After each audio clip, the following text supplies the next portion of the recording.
जब लो नहीं पाग लिलार उदय, तब लो फिरते बहुत आओ। कल घोर समुंदर में बूढ़त थे,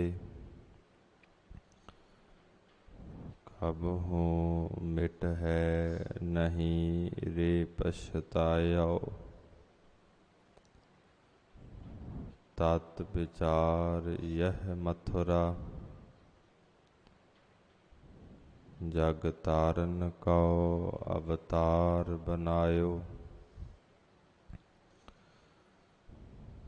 जपयो जिन अर्जन देव गुरु, फिर संकट जो गर्भ न आयो। सुनी अरदास स्वामी मेरे, सर्ब कला बन्याई। प्रगट भई सगले जुग अंतर, गुरु नानक की वड्याई।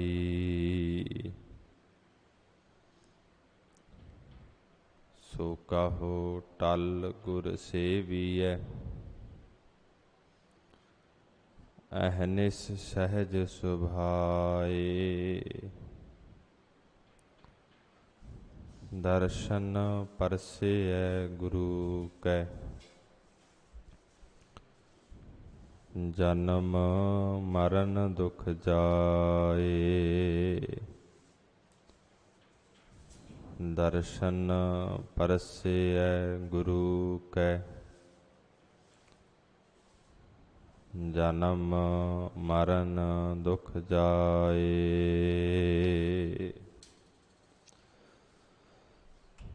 वाहिगुरु साहिब जी।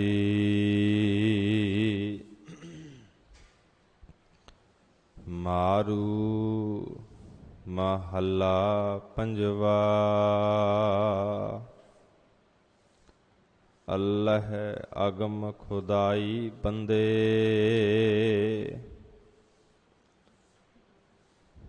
छोड़ ख्याल दुनिया के धंधे।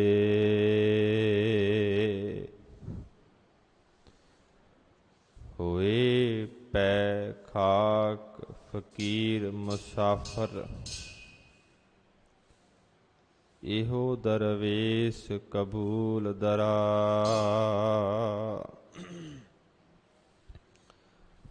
अल्लाह अगम खुदाई बंदे,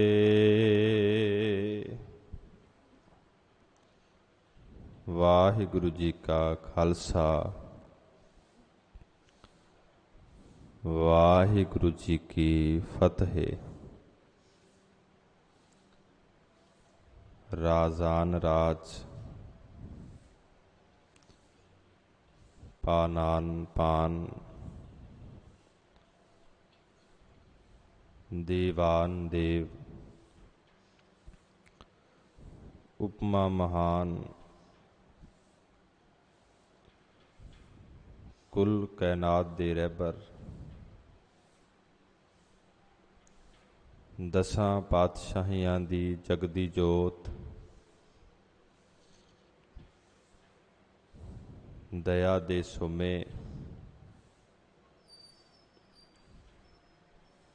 कृपा दे खजाने। शब्द दा अवतार, धन धन श्री गुरु ग्रंथ साहिब। सच्चे पातशाह जियां दी अपार बख्शिश कृपा हो रही है।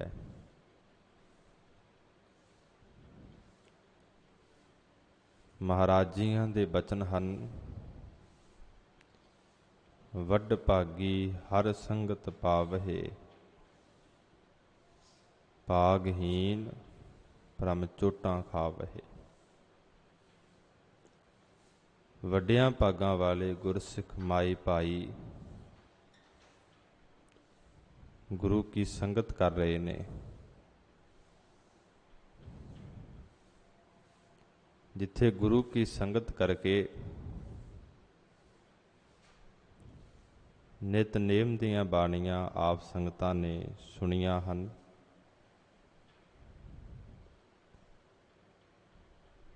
ਜੋ ਲੜੀਵਾਰ ਤੁਰਕੀ ਬਾਣੀ ਦੀ ਕਥਾ ਆਰੰਭ ਹੈ,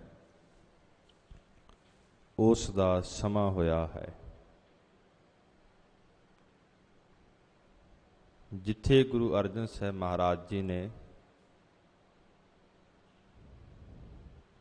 ਗੁਰੂ ਕੀ ਸੰਗਤ ਦੀ ਬੇਨਤੀ ਬਾਬਾ ਬੁੱਢਾ ਸਾਹਿਬ ਦੀ ਬੇਨਤੀ ਨੂੰ ਪ੍ਰਵਾਨ ਕਰਦਿਆਂ ਹੋਇਆਂ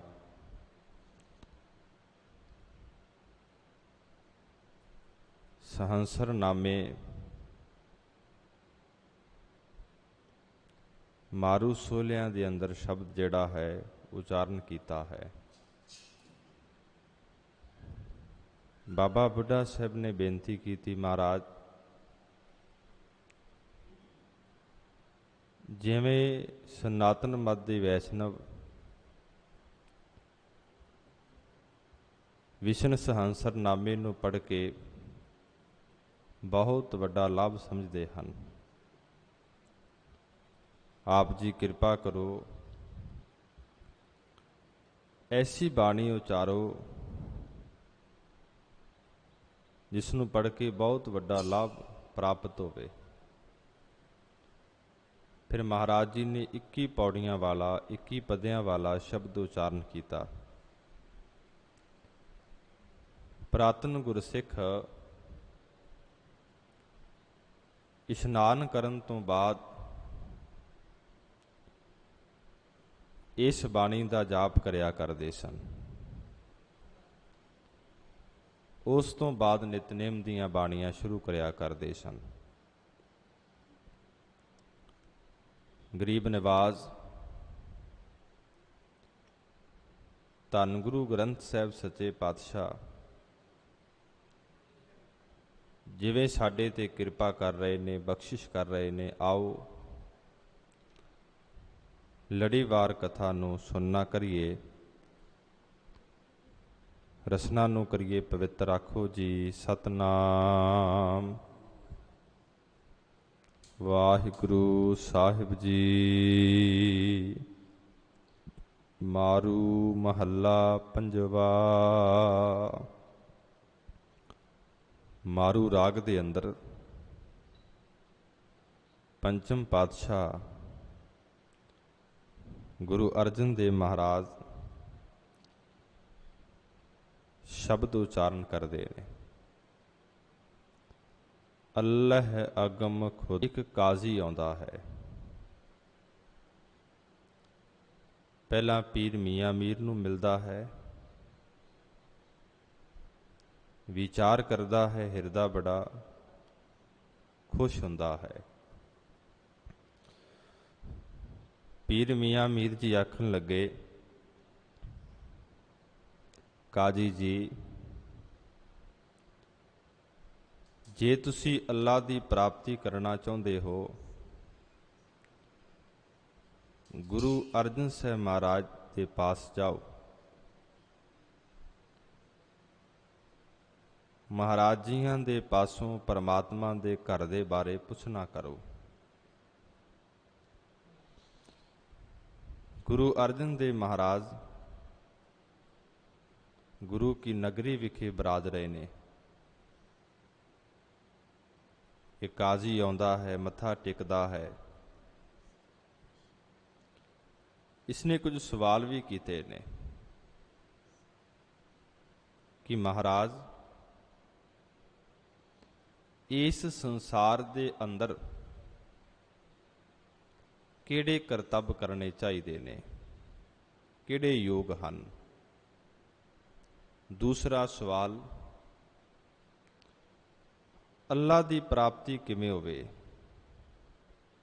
ਉਹ ਸਾਧਨ ਕਿਹੜੇ ਨੇ, ਢੰਗ ਕਿਹੜੇ ਨੇ। ਤੀਸਰਾ ਸਵਾਲ, ਇਸ ਸੰਸਾਰ ਦੇ ਬੰਧਨਾਂ ਤੋਂ ਜੀਵ ਦਾ ਛੁਟਕਾਰਾ ਕਿਵੇਂ ਹੋਵੇ? ਆਪ ਜੀ ਕਿਰਪਾ ਕਰੋ। ਗੁਰੂ ਅਰਜਨ ਸਾਹਿਬ ਮਹਾਰਾਜ ਨੇ ਫਾਰਸੀ ਦੇ ਅੰਦਰ ਅਤੇ ਅਰਬੀ ਦੇ ਅੰਦਰ ਇਹ ਜਿਹੜਾ ਸ਼ਬਦ ਹੈ ਉਚਾਰਨ ਕੀਤਾ ਹੈ। ਇਸ ਕਾਜੀ ਦੇ ਪ੍ਰਥਾਏ ਕਾਜੀ ਨੂੰ ਸਮਝਾਉਂਦੇ ਨੇ, ਅੱਲ੍ਹ ਅਗਮ ਖੁਦਾਈ ਬੰਦੇ। ਇਹ ਖੁਦਾ ਦੇ ਬੰਦੇ, ਉਸ ਅੱਲਾ ਦੇ ਬੰਦੇ, ਉਹ ਪਰਮਾਤਮਾ ਕੈਸਾ ਹੈ? ਅੱਲ੍ਹ ਉਹ ਅਲੱਖ ਹੈ, ਅਗਮ ਮਨ ਕਰਕੇ ਅਗਮ ਹੈ, ਸਾਰੇ ਸੰਸਾਰ ਦਾ ਕਰਤਾ ਹੈ, ਜੀਵਾਂ ਦਾ ਕਰਤਾ ਹੈ। ਛੋੜ ਖਿਆਲ ਦੁਨੀਆ ਕੇ ਤੰਦੇ, ਤੇ ਉਹ ਅੱਲਾ ਸੰਸਾਰ ਦੇ ਜ਼ਰੇ ਜ਼ਰੇ ਦੇ ਅੰਦਰ ਰਮਿਆ ਬੈਠਾ ਹੈ। ਖਾਲਕ ਖਲਕ ਖਲਕ ਮੈਂ ਖਾਲਕ, ਪੂਰ ਰਹਿਓ ਸਰਬ ਠਾਈ। ऐसी कोई जगह नहीं, ऐसी कोई धरती नहीं जिथे अल्लाह दा निवास ना होवे। फारसी दे अंदर अल्लाह नाम है पवित्र दा, क्योंकि वो अल्लाह वो परमात्मा बड़ा पवित्र है। छोड़ ख्याल दुनिया के धंधे, महाराज साहब आखन लगे, ऐ काजी जे तू अल्लाह दी प्राप्ति करनी है, दुनिया दे धंधियां दे ख्यालां नूं छड्ड दे। जिसनूं गुरु अर्जन साहिब महाराज फरमाउंदे हन, अवर काज तेरा कितै ना काम, अवर काज तेरा कितै ना काम, मिल साध संगत भज केवल नाम। मालक दी बंदगी तो बिना, गुरु की संगत तो बिना जिन्ने मर्जी कम कर ला, वो लेखे विच नहीं। छोड़ ख्याल, जिन्ने तेरे ख्याल ने उन्हां नूं छड्ड दे। दुनिया दे जिहड़े धंधे ने वो छड्ड दे। असल धंधा किहड़ा है? तू 5 वक्त नमाज़ां पढ़िया कर, अल्लाह ते विश्वास रख। होए पैखाक फकीर मुसाफर, जिहड़े असल फकीर ने, जिन्ना फकीरां ने इस संसार नूं मुसाफर खाना समझिया है। जिवें संसार दे अंदर वड्डियां वड्डियां सरावां ने, राही रात नूं आउंदे ने, सुबह चले जांदे ने। इसे तरह जिहड़े फकीर ने, वो संसार नूं सरावां समझदे ने, संसार नूं मुसाफर खाना समझदे हन। बड़ी सुंदर गाथा आउंदी है। एक बादशाह दा महल है, एक फकीर है। बादशाह दे महल अगे जांदा है, उस महल दे अगे पहरेदार खलोते ने। फकीर अल्लाह दी बंदगी करन वाला है। आखन लगा कि इस मुसाफिर खाने दे अंदर मैं रात कटनी है। बादशाह दे सिपाही कहन लगे, ए फकीर, ये कोई मुसाफिर खाना नहीं, ये ते बादशाह दा महल है। कुछ समय बाद फिर आउंदा है ते कहन लगा, मैं इस मुसाफिर खाने दे अंदर रात कटनी है। ਸਿਪਾਹੀ ਕਹਿਣ ਲੱਗੇ, ਐ ਫਕੀਰ, ਇਹ ਮੁਸਾਫਰਖਾਨਾ ਨਹੀਂ, ਬਾਦਸ਼ਾਹ ਦਾ ਮਹੱਲ ਹੈ। ਫਕੀਰ ਚਲੇ ਜਾਂਦਾ ਹੈ। ਤੀਸਰੀ ਵਾਰ ਆਉਂਦਾ ਹੈ, ਕਹਿਣ ਲੱਗਾ, ਮੈਂ ਇਸ ਮੁਸਾਫਰਖਾਨੇ ਦੇ ਅੰਦਰ ਰਾਤ ਕੱਟਣੀ ਹੈ। ਸਿਪਾਹੀ ਦੇ ਨਾਲ ਝਗੜਾ ਹੋਇਆ ਹੈ। ਸਿਪਾਹੀ ਵੀ ਉੱਚੀ ਬੋਲ ਰਹੇ ਨੇ ਤੇ ਫਕੀਰ ਵੀ ਉੱਚੀ। ਸਿਪਾਹੀ ਕਹਿ ਰਹੇ ਨੇ, ਇਹ ਮੁਸਾਫਰਖਾਨਾ ਨਹੀਂ, ਇਹ ਬਾਦਸ਼ਾਹ ਦਾ ਮਹੱਲ ਹੈ। ਫਕੀਰ ਕਹਿ ਰਿਹਾ, ਇਹ ਮੁਸਾਫਰਖਾਨਾ ਹੈ। ਇਹ ਆਵਾਜ਼ ਬਾਦਸ਼ਾਹ ਦੇ ਕੰਨਾਂ ਅੰਦਰ ਪੈਂਦੀ ਹੈ। ਬਾਦਸ਼ਾਹ ਮਹੱਲਾਂ ਵਿੱਚੋਂ ਬਾਹਰ ਆਉਂਦਾ ਹੈ। ਕੀ ਵੇਖਦਾ, ਇੱਕ ਫਕੀਰ ਹੈ। ਉਸ ਦੇ ਕੰਨ ਅੰਦਰ ਵੀ ਆਵਾਜ਼ ਪੈਂਦੀ ਹੈ ਮੁਸਾਫਰਖਾਨੇ ਵਾਲੀ। ਕਹਿਣ ਲੱਗਾ, ਇਹ ਫਕੀਰ, ਇਹ ਕੋਈ ਮੁਸਾਫਰਖਾਨਾ ਨਹੀਂ, ਇਹ ਮੇਰਾ ਮਹੱਲ ਹੈ। ਫਕੀਰ ਕਹਿਣ ਲੱਗਾ, ਤੇਰਾ ਮਹੱਲ ਹੈ? ਕਹਿਣ ਲੱਗਾ, ਹਾਂ। ਕਹਿਣ ਲੱਗਾ, ਕੁਝ ਸਮਾਂ ਮੈਂ ਪਹਿਲਾਂ ਇੱਥੇ ਆਇਆ ਸੀ, ਇੱਥੇ ਬਾਦਸ਼ਾਹ ਕੋਈ ਹੋਰ ਸੀ। ਬਾਦਸ਼ਾਹ ਕਹਿਣ ਲੱਗਾ, ਉਹ ਮੇਰਾ ਬਾਪ ਸੀ। ਫਕੀਰ, ਉਹ ਕਿੱਥੇ ਹੈ? ਕਹਿਣ ਲੱਗਾ, ਬਾਪ ਮੇਰਾ ਚੜਾਈ ਕਰ ਗਿਆ ਹੈ। ਫਕੀਰ, ਕੁਝ ਹੋਰ ਸਮਾਂ ਮੈਂ ਪਹਿਲਾਂ ਇੱਥੇ ਆਇਆ ਸੀ, ਇੱਥੇ ਬਾਦਸ਼ਾਹ ਕੋਈ ਹੋਰ ਸੀ। ਇਹ ਬਾਦਸ਼ਾਹ ਕਹਿਣ ਲੱਗਾ, ਮੇਰਾ ਉਹ ਦਾਦਾ ਸੀ। ਫਕੀਰ ਕਹਿਣ ਲੱਗਾ, ਉਹ ਬਾਦਸ਼ਾਹ, ਇਹ ਸਾਰੀ ਦੁਨੀਆ ਹੀ ਮੁਸਾਫਰਖਾਨਾ ਹੈ। ਦੁਨੀਆ ਤੇ ਜੀਵ ਆ ਰਹੇ ਨੇ, ਸਮੇਂ ਦੇ ਅਨੁਸਾਰ ਜਾ ਰਹੇ ਨੇ।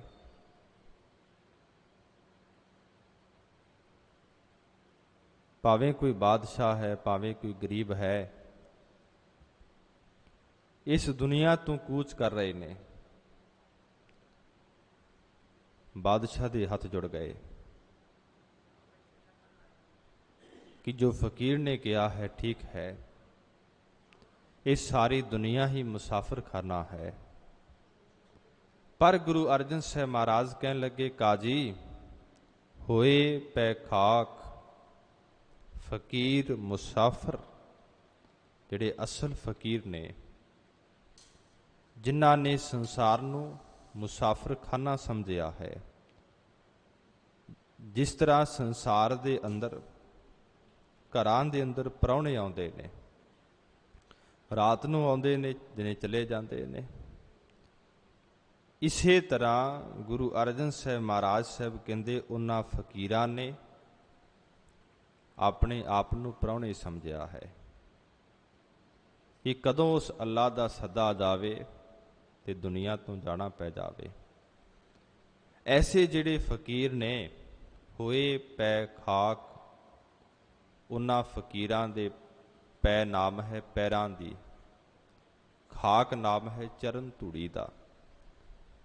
ਐਸੇ ਫਕੀਰਾਂ ਦੇ, ਇਹ ਕਾਜੀ, ਤੂੰ ਚਰਨਾਂ ਦੀ ਧੂੜ ਲੈਣਾ ਕਰ। ਉਹ ਧੂੜ ਕੈਸੀ ਹੈ? ਧੂੜੀ ਵਿੱਚ ਲੁੜੰਦੜੀ ਸੋਹਾ, ਨਾਨਕ ਤੈਸ ਹੈ ਨਾਲੇ। ਭਾਈ ਸਹਿ ਭਾਈ ਗੁਰਦਾਸ ਸਿੱਖ ਧਰਮ ਦੇ ਵੱਡੇ ਬਿਆਸ,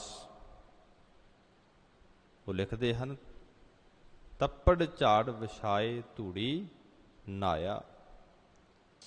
ਭਾਈ ਗੁਰਦਾਸ ਕਹਿੰਦੇ, ਜਿਨ੍ਹਾਂ ਤੱਪੜਾਂ ਤੇ, ਜਿਨ੍ਹਾਂ ਦਰੀਆਂ ਤੇ ਗੁਰੂ ਕੀ ਸੰਗਤ ਬੈਠਦੀ ਹੈ,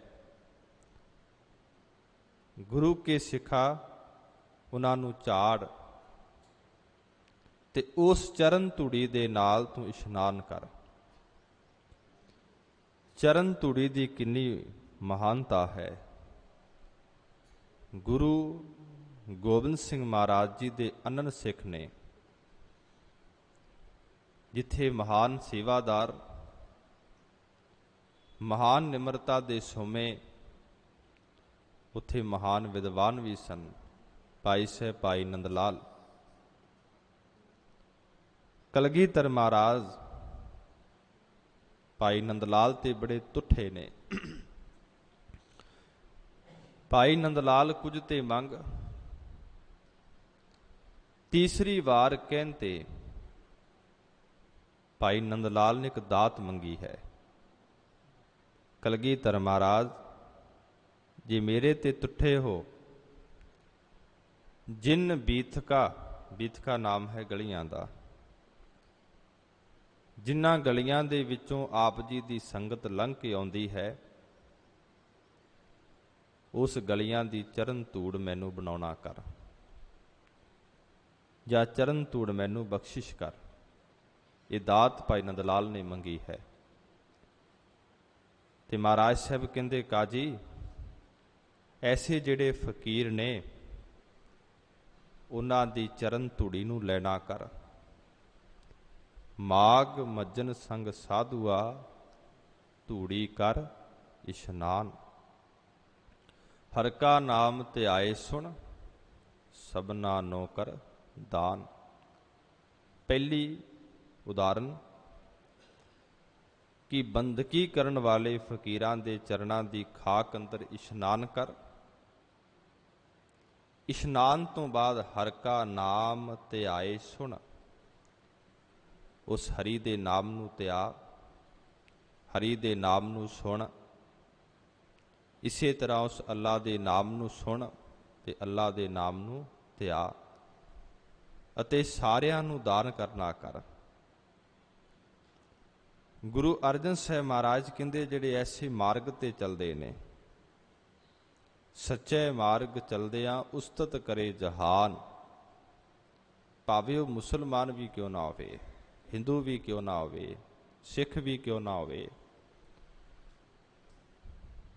ਜਿਹੜੇ ਸੱਚੇ ਦੇ ਮਾਰਗ ਤੇ ਚੱਲ ਪੈਂਦੇ ਨੇ, ਸਾਰਾ ਜਹਾਨ ਉਹਨਾਂ ਦੀ ਸਿਫਤ ਕਰਦਾ ਹੈ, ਵਡਿਆਈ ਕਰਦਾ ਹੈ। ਹੋਏ ਪੈ ਖਾਕ ਫਕੀਰ ਮੁਸਾਫਰ। ਜਿਹੜੇ ਫਕੀਰਾਂ ਨੇ ਸੰਸਾਰ ਨੂੰ ਮੁਸਾਫਰਖਾਨਾ ਸਮਝਿਆ ਹੈ, ਉਹਨਾਂ ਦੇ ਚਰਨਾਂ ਦੀ ਖਾਕ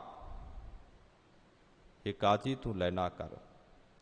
ਇਹੋ ਦਰਵੇਸ਼ ਕਬੂਲ ਦਰਾ। ਇਹੋ ਜਿਹੇ ਜਿਹੜੇ ਦਰਵੇਸ਼ ਫਕੀਰ ਨੇ, ਦਰਾ ਨਾਮ ਹੈ ਅੱਲਾ ਦੇ ਘਰ ਦਾ, ਅੱਲਾ ਦੇ ਦਰਵਾਜ਼ੇ ਦਾ। ਕਬੂਲ, ਉਹ ਕਬੂਲ ਨੇ, ਪ੍ਰਵਾਨ ਨੇ।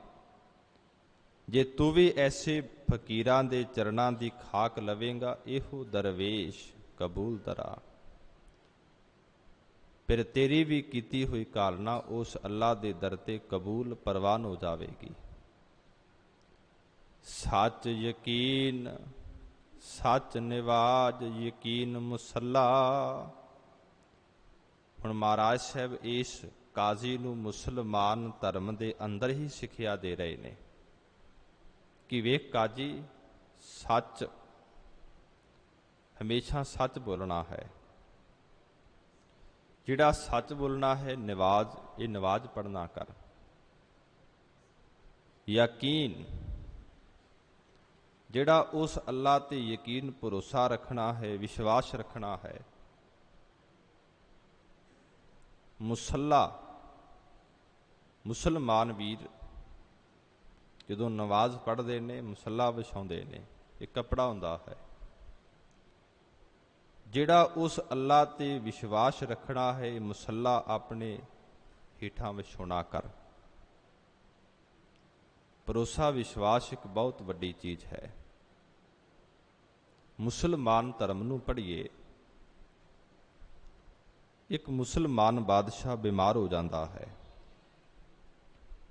ਸ਼ਾਹੀ ਵੈਦ ਆਉਂਦੇ ਨੇ, ਹਕੀਮ ਆਉਂਦੇ ਨੇ। ਬਾਦਸ਼ਾਹ ਨੂੰ ਆਖਣ ਲੱਗੇ ਕਿ ਜੇ ਨੌਜਵਾਨ ਬਾਲਕ ਦਾ ਕਲੇਜਾ ਕੱਢਿਆ ਜਾਵੇ, ਉਹਦੀ ਦਵਾਈ ਤਿਆਰ ਕੀਤੀ ਜਾਵੇ, ਤੂੰ ਠੀਕ ਹੋ ਸਕਦਾ ਹੈ। ਬਾਦਸ਼ਾਹ ਨੇ ਹੁਕਮ ਕੀਤਾ ਹੈ। ਸਾਰਿਆਂ ਨੇ ਪ੍ਰਬੰਧ ਕਰ ਲਿਆ ਹੈ। ਮੁੱਕਦੀ ਗੱਲ ਹੈ, ਇੱਕ ਬਾਲਕ ਹੈ, ਉਸ ਤੇ ਫਤਵਾ ਲੱਗ ਚੁੱਕਾ ਹੈ। ਨਦੀ ਦੇ ਕਿਨਾਰੇ ਉਸ ਨੂੰ ਖਤਮ ਕਰਨ ਲੱਗੇ ਨੇ। ਕਾਜ਼ੀ ਨੇ ਉਹਦੀ ਕੋਈ ਅੰਤਮ ਲਈ ਇੱਛਾ ਪੁੱਛੀ ਹੈ। ਕਹਿਣ ਲੱਗਾ, ਮੇਰੀ ਇੱਕ ਇੱਛਾ ਹੈ, ਬਾਦਸ਼ਾਹ ਨੂੰ ਮੇਰੇ ਪਾਸ ਬੁਲਾਓ। ਬਾਦਸ਼ਾਹ ਵੀ ਆ ਚੁੱਕਾ ਹੈ। ਉਸ ਬਾਲਕ ਨੇ 4 ਢੇਰੀਆਂ ਬਣਾਈਆਂ ਨੇ।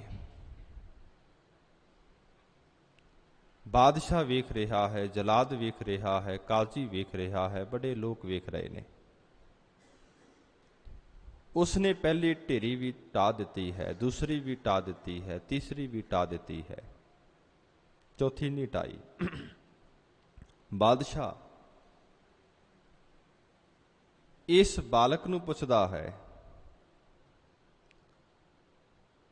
ਤੂੰ 4 ਢੇਰੀਆਂ ਬਣਾਈਆਂ, 3 ਢਾਹ ਦਿੱਤੀਆਂ, ਢਾਈ ਕਿਉਂ ਨਹੀਂ? ਕਹਿਣ ਲੱਗਾ ਬਾਦਸ਼ਾਹ, ਪਹਿਲੀ ਢੇਰੀ ਮਾਂ-ਬਾਪ ਦੀ, ਉਹ ਤੇ ਮੈਨੂੰ ਵੇਚ ਚੁੱਕੇ ਨੇ, ਉਹਨਾਂ ਦਾ ਆਸਰਾ ਮੈਂ ਢਾਹ ਦਿੱਤਾ ਹੈ। ਦੂਸਰੀ ਢੇਰੀ ਕਾਜ਼ੀ ਦੀ ਹੁੰਦੀ ਹੈ, ਉਹਨੇ ਮੇਰੇ ਤੇ ਫਤਵਾ ਲਾ ਦਿੱਤਾ ਹੈ, ਉਹ ਵੀ ਮੈਂ ਢਾਹ ਦਿੱਤੀ ਹੈ। ਤੀਸਰੀ ਢੇਰੀ ਹੁੰਦੀ ਹੈ ਬਾਦਸ਼ਾਹ ਦੀ, ਰਾਜੇ ਦੀ, ਪਰ ਬਾਦਸ਼ਾਹ ਤੇ ਮੈਨੂੰ ਮਾਰ ਕੇ ਖੁਸ਼ ਹੈ, ਇਹ ਵੀ ਢੇਰੀ ਮੈਂ ਢਾਹ ਦਿੱਤੀ। ਬਾਦਸ਼ਾਹ ਚੌਥੀ ਢੇਰੀ ਕਿਉਂ ਨਹੀਂ ਢਾਈ? ਬਾਲਕ, ਇਹ ਅੱਲਾ ਦੀ ਢੇਰੀ ਹੈ, ਮੈਨੂੰ ਅੱਲਾ ਤੇ ਯਕੀਨ ਹੈ, ਹੁਣ ਭਾਵੇਂ ਮੈਨੂੰ ਮਾਰ ਦਿਓ। ਬਾਦਸ਼ਾਹ ਨੇ ਫਿਰ ਵੈਦ ਸੱਦੇ ਨੇ ਤੇ ਉਹਨਾਂ ਵੈਦਾਂ ਨੂੰ ਕਹਿਣ ਲੱਗਾ ਕਿ ਜਿਸ ਦਵਾਈ ਵਾਸਤੇ ਇਸ ਬਾਲਕ ਨੂੰ ਖਤਮ ਕਰਨ ਲੱਗੇ ਹੋ, ਉਹਦੇ ਨਾਲ ਮੈਂ ਠੀਕ ਹੋ ਜਾਵਾਂਗਾ। ਹਕੀਮ ਕਹਿਣ ਲੱਗੇ, ਬਾਦਸ਼ਾਹ ਜੀ ਯਤਨ ਕਰਾਂਗੇ। ਬਾਦਸ਼ਾਹ ਕਹਿਣ ਲੱਗਾ, ਜੇ ਇੱਕ ਛੋਟੇ ਜਿਹੇ ਬਾਲਕ ਨੂੰ ਅੱਲਾ ਤੇ ਵਿਸ਼ਵਾਸ ਹੈ, ਪਰਮਾਤਮਾ ਤੇ ਵਿਸ਼ਵਾਸ ਹੈ, ਤੇ ਮੈਂ ਵੀ ਉਸ ਪਰਮਾਤਮਾ ਤੇ ਵਿਸ਼ਵਾਸ ਕਰਾਂਗਾ। ਇਸ ਬਾਲਕ ਨੂੰ ਕਤਲ ਨਾ ਕੀਤਾ ਜਾਵੇ। ਬਾਲਕ ਨੂੰ ਛੱਡ ਦਿੱਤਾ ਹੈ। ਇਸ ਕਰਕੇ ਯਕੀਨ ਨਾਮ ਹੈ ਭਰੋਸੇ ਦਾ। ਸਭ ਤੋਂ ਵੱਡਾ ਹੈ ਭਰੋਸਾ, ਵਿਸ਼ਵਾਸ। ਸੱਚ ਨਿਵਾਜ। ਗੁਰੂ ਅਰਜਨ ਸਾਹਿਬ ਮਹਾਰਾਜ ਕਹਿੰਦੇ, ਭਾਈ ਕਾਜੀ, ਸੱਚੇ ਪਰਮਾਤਮਾ ਦੇ ਨੂੰ ਸੱਚਾ ਕਥਨ ਕਰਨਾ, ਇਹ ਸੱਚਾ ਨਿਵਾਜ ਹੈ। ਯਕੀਨ ਮੁਸੱਲਾ, ਜਿਹੜਾ ਉਸ ਪਰਮਾਤਮਾ ਤੇ ਵਿਸ਼ਵਾਸ ਕਰਨਾ ਹੈ, ਭਰੋਸਾ ਕਰਨਾ ਹੈ, ਮੁਸੱਲਾ, ਇਹ ਕੱਪੜਾ ਵਿਛਾਉਣਾ ਕਰ। ਮਨਸਾ ਮਾਰ ਨਿਵਾਰ ਵਾਸਾ। ਮਨਸਾ ਨਾਮ ਹੈ ਵਾਸਨਾਵਾਂ ਦਾ। ਇਸ ਮਨ ਦੇ ਵਿੱਚੋਂ ਜਿੰਨੀਆਂ ਵੀ ਵਾਸਨਾਵਾਂ ਨੇ, ਮਾਰ, ਇਹਨਾਂ ਨੂੰ ਖਤਮ ਕਰ ਦਿਓ। ਨਿਵਾਰੇ ਹੋ, ਦੂਰ ਕਰ ਦਿਓ। ਆਸਾ, ਆਸਾ ਨਾਮ ਹੈ ਸੋਟੇ ਦਾ। ਇਹ ਸੋਟਾ ਆਪਣੇ ਹੱਥ ਵਿੱਚ ਫੜਨਾ ਕਰ। ਦੇਹ ਮਸੀਤ ਮਨ ਮੌਲਾਣਾ। ਦੇਹ ਨਾਮ ਹੈ ਸਰੀਰ ਦਾ। ਇਸ ਸਰੀਰ ਨੂੰ ਮਸੀਤ ਸਮਝਣਾ, ਭਾਵ ਅੱਲਾ ਦਾ ਘਰ ਸਮਝਣਾ। ਇਹ ਮਸੀਤ ਸਮਝਣਾ ਕਰ, ਅੱਲਾ ਦਾ ਘਰ ਸਮਝਣਾ ਕਰ ਕਿ ਇਸ ਦੇਹ ਦੇ ਅੰਦਰ ਅੱਲਾ ਬੈਠਾ ਹੈ। ਮਨ ਮੌਲਾਣਾ। ਤੇ ਇਸ ਮਨ ਨੂੰ ਮੌਲਾਣਾ, ਮੌਲਵੀ ਸਮਝਣਾ ਕਰ, ਕਿਉਂਕਿ ਮਨ ਅੰਦਰ ਫੁਰਨਾ ਬਣਦਾ ਹੈ, ਜੀਵ ਚੱਲ ਕੇ ਜਾਂਦਾ ਹੈ। ਮਨ ਦੇ ਅੰਦਰ ਫੁਰਨਾ ਬਣਿਆ, ਅੱਜ ਮੈਂ ਮਸੀਤ ਅੰਦਰ ਜਾਵਾਂਗਾ, ਅੱਲਾ ਦੀ ਬੰਦਗੀ ਕਰਾਂਗਾ। ਫਿਰ ਮਨ ਦਾ ਹੀ ਫੁਰਨਾ ਉੱਠਦਾ ਹੈ, ਅੱਜ ਮੈਂ ਸੰਸਾਰ ਦੇ ਰੰਗਾਂ ਢੰਗਾਂ ਨੂੰ ਵੇਖਾਂਗਾ, ਮਹਾਰਾਜ ਕਹਿੰਦੇ ਦੇਹ ਨੂੰ ਮਸੀਤ ਬਣਾ, ਅੱਲਾ ਦਾ ਘਰ ਸਮਝ, ਤੇ ਮਨ ਜਿਹੜਾ ਇਸ ਨੂੰ ਮੌਲਵੀ ਸਮਝਣਾ ਕਰ। ਕਲਮ ਖੁਦਾਈ ਪਾਕ ਖਰਾ, ਖੁਦਾਈ ਨਾਮ ਹੈ ਅੱਲਾ ਦਾ, ਖਰਾ ਨਾਮ ਚੰਗਾ, ਪਾਕ ਨਾਮ ਪਵਿੱਤਰ। ਉਹ ਪ੍ਰਮਾਤਮਾ ਬੜਾ ਪਾਕ ਪਵਿੱਤਰ ਹੈ, ਐਸਾ ਪਵਿੱਤਰ ਹੈ ਕਿ ਉਹਦੇ ਵਰਗਾ ਤੇ ਕੋਈ ਹੈ ਹੀ ਨਹੀਂ। ਦੁਨੀਆ ਦੇ ਅੰਦਰ ਜੀਵਾਂ ਤੇ ਦੋਸ਼ ਲੱਗ ਜਾਵੇਗਾ, ਕਿਉਂਕਿ ਜੀਵ ਤੇ ਔਗਣ ਹਾਰ ਨੇ, ਪਰ ਉਸ ਅੱਲਾ ਤੇ ਕੋਈ ਦੋਸ਼ ਨਹੀਂ। ਤੇ ਮਹਾਰਾਜ ਸਾਹਿਬ ਕਹਿਣ ਲੱਗੇ, ਭਾਈ ਕਲਮ ਖੁਦਾਈ ਪਾਕ ਖਰਾ। ਉਹ ਅੱਲਾ ਪਰਮਾਤਮਾ ਬੜਾ ਪਾਕ ਪਵਿੱਤਰ ਹੈ, ਖਰਾ ਚੰਗਾ ਹੈ। ਕਲਮ, ਇਹ ਕਲਮਾ ਪੜ੍ਹਨੀਆਂ ਕਰ। ਜਦੋਂ ਸਾਰੇ ਪਾਸੇ ਉਸ ਸੱਚੇ ਪਰਮਾਤਮਾ ਨੂੰ ਵੇਖਾਂਗਾ, ਤੈਨੂੰ ਨਜ਼ਰ ਆਵੇਗਾ, ਇਹ ਕਲਮਾ ਪੜ੍ਹਨੀਆਂ ਕਰ। ਸਰਾ ਸਰੀਅਤ ਲੇ ਕਮਾਵਹੋ। ਮੁਸਲਮਾਨ ਧਰਮ ਦੇ ਅੰਦਰ ਇਹ ਕਿਤਾਬਾਂ ਆਉਂਦੀਆਂ ਨੇ, ਸ਼ਰੀਅਤ, ਤਰੀਕਤ, ਮਾਰਫਤ, ਹਕੀਕਤ। ਫਿਰ ਇਸ ਕਾਜ਼ੀ ਨੇ ਬੇਨਤੀ ਕੀਤੀ, ਮਹਾਰਾਜ ਸ਼ਰੀਅਤ ਕਿਤਾਬ ਕਿਹੜੀ ਹੈ, ਇਸ ਨੂੰ ਕਿਵੇਂ ਪੜ੍ਹਨਾ ਹੈ? ਮਹਾਰਾਜ ਸਾਹਿਬ ਕਹਿੰਦੇ ਸਰਾ, ਸਰਾ ਨਾਮ ਹੈ ਧਰਮ ਦਾ। ਆਪਣੇ ਧਰਮ ਦੇ ਵਿੱਚ ਰਹਿ ਤੇ ਧਰਮ ਦੀ ਕਮਾਈ ਕਰ ਲੇ ਕਮਾਵਹੋ ਸ਼ਰੀਅਤ। ਧਰਮ ਨੂੰ ਕਮਾਉਣਾ ਕਰ, ਇਹ ਸ਼ਰੀਅਤ ਕਿਤਾਬ ਦਾ ਪੜ੍ਹਨਾ ਕਰ। ਤਰੀਕਤ ਤਰਕ ਖੋਜ ਟੋਲਾਵਹੋ। ਫਿਰ ਇਹ ਕਿਤਾਬ ਕਿਹੜੀ ਹੈ? ਤਰੀਕਤ, ਤਰਕ, ਤਰਕ ਨਾਮ ਹੈ ਵੈਰਾਗ ਦਾ। ਮਨ ਵਿੱਚ ਵੈਰਾਗ ਆ ਜਾਣਾ।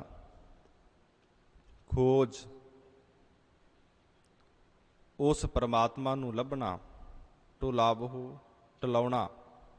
ਇਸੇ ਤਰ੍ਹਾਂ ਤਰਕ, ਵੈਰਾਗ, ਖੋਜ ਲੱਭਣ ਦਾ। ਟੁਲਾਵਹੋ, ਆਪ ਵੀ ਲੱਭਣਾ ਤੇ ਹੋਰਾਂ ਨੂੰ ਕਹਿਣਾ, ਭਾਈ ਉਸ ਅੱਲਾ ਨੂੰ ਲੱਭਣਾ ਕਰੋ। ਕਿੱਥੋਂ ਲੱਭਣਾ ਹੈ? ਹਿਰਦੇ ਵਿੱਚੋਂ, ਸੰਸਾਰ ਦੇ ਜ਼ਰੇ ਜ਼ਰੇ ਦੇ ਵਿੱਚੋਂ। ਇਹ ਤਰੀਕਤ ਕਿਤਾਬ ਦਾ ਪੜ੍ਹਨਾ ਹੈ। ਮਾਰਫਤ ਮਨ ਮਾਰੋ ਅਬਦਾਲਾ। ਮਾਰਫਤ ਕਿਹੜੀ ਕਿਤਾਬ ਹੈ? ਅਬਦਾਲਾ ਨਾਮ ਹੈ। ਮਾਰਫਤ ਮਨ ਮਾਰੋ ਅਬਦਾਲਾ। ਅਬਦਾਲਾ ਨਾਮ ਹੈ ਹੰਕਾਰੀ ਮਨ ਨੂੰ ਖਤਮ ਕਰਨਾ। ਮਨ ਮਾਰੋ, ਮਨ ਦੇ ਵਿੱਚੋਂ ਵਾਸ਼ਨਾਵਾਂ ਖਤਮ ਕਰ ਲੈਣੀਆਂ। ਮਾਰਫਤ, ਇਹ ਮਾਰਫਤ ਕਿਤਾਬ ਦਾ ਪੜ੍ਹਨਾ ਹੈ। ਮਿਲਹੁ ਹਕੀਕਤ ਜਿਤ ਫਿਰ ਨਾ ਮਰਾ। ਹਕੀਕਤ ਕਿਤਾਬ ਦਾ ਪੜ੍ਹਨਾ ਕਿਹੜਾ ਹੈ? ਜਿਹੜਾ ਉਸ ਅੱਲਾ ਦੇ ਨਾਲ ਮਿਲਹੁ ਮਿਲਣਾ ਹੈ, ਅੱਲਾ ਦੇ ਨਾਲ ਇਕਮਿਕ ਹੋਣਾ ਹੈ, ਪਰਮਾਤਮਾ ਦੇ ਨਾਲ ਇਕਮਿਕ ਹੋਣਾ ਹੈ। ਜਿਤ ਫਿਰ ਨਾ ਮਰਾ, ਇਸ ਤਰ੍ਹਾਂ ਇਕਮਿਕ ਹੋ ਜਾਣਾ, ਫਿਰ ਜੀਵ ਕਦੀ ਵੀ ਮਰਦਾ ਨਹੀਂ। ਬਾਬਾ ਕਬੀਰ ਸਾਹਿਬ ਦੇ ਬਚਨ ਹਨ, ਹਰ ਕੇ ਸੇਵਕ ਜੋ ਹਰ ਭਾਏ, ਤਿਨ ਕੀ ਕਥਾ ਨਿਰਾਰੀ ਰੇ। ਆਵਹਿ ਨਾ ਜਾਵਹਿ ਨਾ ਕਬਹੁ ਮਰਤੇ, ਪਾਰ ਬ੍ਰਹਮ ਸੰਗਾਰੀ ਰੇ। ਜਿਤ ਫਿਰ ਨਾ ਮਰਨਾ। ਐਸੇ ਅੱਲਾ ਦੀ ਬੰਦਗੀ ਕਰਨ ਵਾਲੇ ਕਾਜ਼ੀ ਕਦੀ ਮਰਦੇ ਨਹੀਂ। ਜਿਸ ਨੂੰ ਗੁਰੂ ਅਰਜਨ ਸਾਹਿਬ ਮਹਾਰਾਜ ਨੇ ਸੁਖਮਨੀ ਸਾਹਿਬ ਦੀ ਬਾਣੀ ਅੰਦਰ ਜ਼ਿਕਰ ਕੀਤਾ ਹੈ, ਬ੍ਰਹਮ ਗਿਆਨੀ ਸਦ ਜੀਵੈ ਨਹੀਂ ਮਰਤਾ। ਮਿਲੋ ਹਕੀਕਤ ਜਿਤ ਫਿਰ ਨਾ ਮਰਾ। ਹਕੀਕਤ ਕਿਤਾਬ ਦਾ ਪੜ੍ਹਨਾ ਇਹ ਹੈ ਜਿਹੜਾ ਉਸ ਅੱਲਾ ਨੂੰ ਮਿਲਣਾ ਹੈ, ਫਿਰ ਜੀਵ ਕਦੀ ਮਰਦਾ ਨਹੀਂ। ਕੁਰਾਨ ਕਤੇਬ ਦਿਲ ਮਾਹੇ ਕਮਾਹੀ। ਕੁਰਾਨ, ਜੰਬੂਰ, ਤੌਰੇਤ, ਇਹ ਮੁਸਲਮਾਨ ਧਰਮ ਦੀਆਂ ਕਿਤਾਬਾਂ ਨੇ, ਗ੍ਰੰਥ ਨੇ।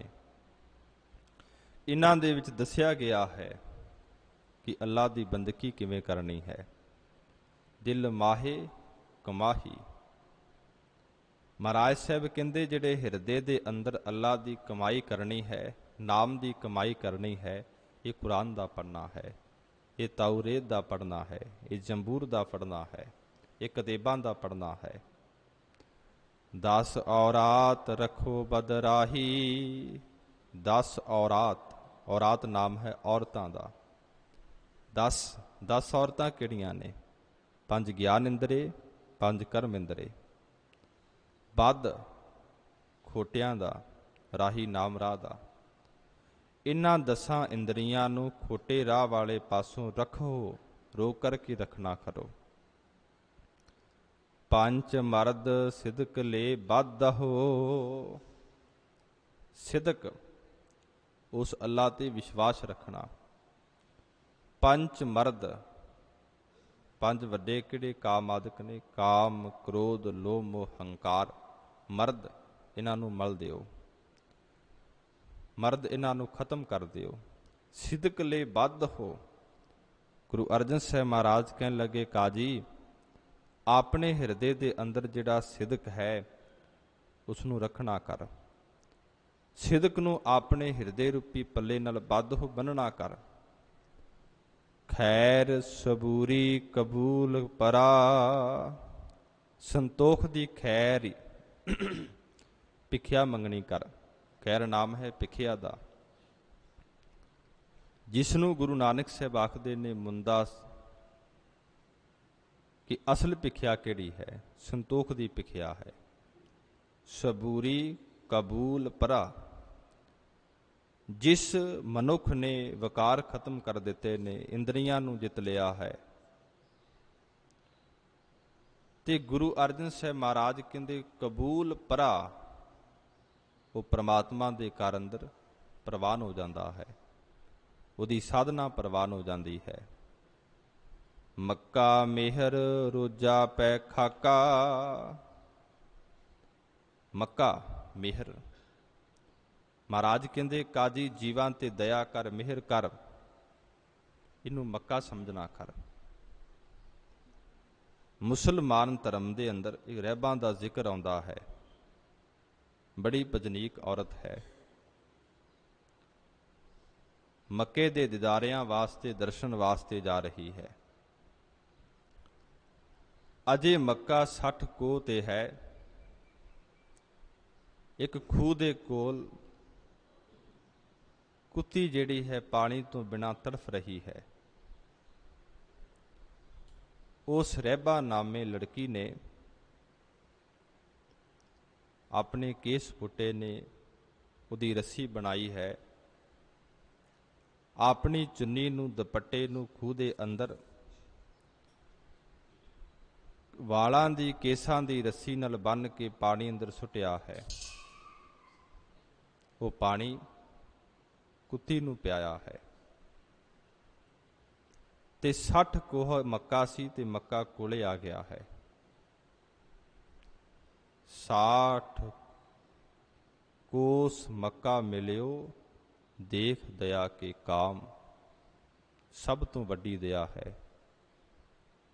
ਦਇਆ ਕੀਤੀ ਹੈ ਤੇ ਅੱਲਾਹ ਦਾ ਘਰ ਚੱਲ ਕੇ ਰਹਿਬਾਂ ਦੇ ਕੋਲ ਆ ਗਿਆ ਹੈ। ਇਸ ਕਰਕੇ ਗੁਰੂ ਅਰਜਨ ਸਾਹਿਬ ਮਹਾਰਾਜ ਫਰਮਾਉਂਦੇ ਨੇ, ਜੀ ਦਇਆ ਪ੍ਰਵਾਨ। ਜਿਹੜੀ ਜੀਵਾਂ ਤੇ ਦਇਆ ਕਰਨੀ ਹੈ ਪ੍ਰਵਾਨਿਕ ਹੈ। ਮਹਾਰਾਜ ਸਾਹਿਬ ਕਹਿੰਦੇ ਮੱਕਾ ਮਿਹਰ। ਭਾਈ ਕਾਜੀ ਜਿਹੜੀ ਜੀਵਾਂ ਤੇ ਮਿਹਰ ਕਰਨੀ ਹੈ, ਦਇਆ ਕਰਨੀ ਹੈ, ਇਹਨੂੰ ਮੱਕਾ ਸਮਝਣਾ ਕਰ। ਰੋਜਾ ਪੈ ਖਾਕਾ। ਪੈ ਨਾਮ ਹੈ ਪੈਰਾਂ ਦਾ ਤੇ ਖਾਕਾ ਨਾਮ ਹੈ ਚਰਨ ਧੂੜ ਦਾ। ਜਿਹੜੇ ਅੱਲਾਹ ਦੀ ਬੰਦਗੀ ਕਰਨ ਵਾਲੇ ਨੇ, ਉਹਨਾਂ ਦੇ ਚਰਨਾਂ ਦੀ ਖਾਕ ਹੋਣਾ ਕਰ।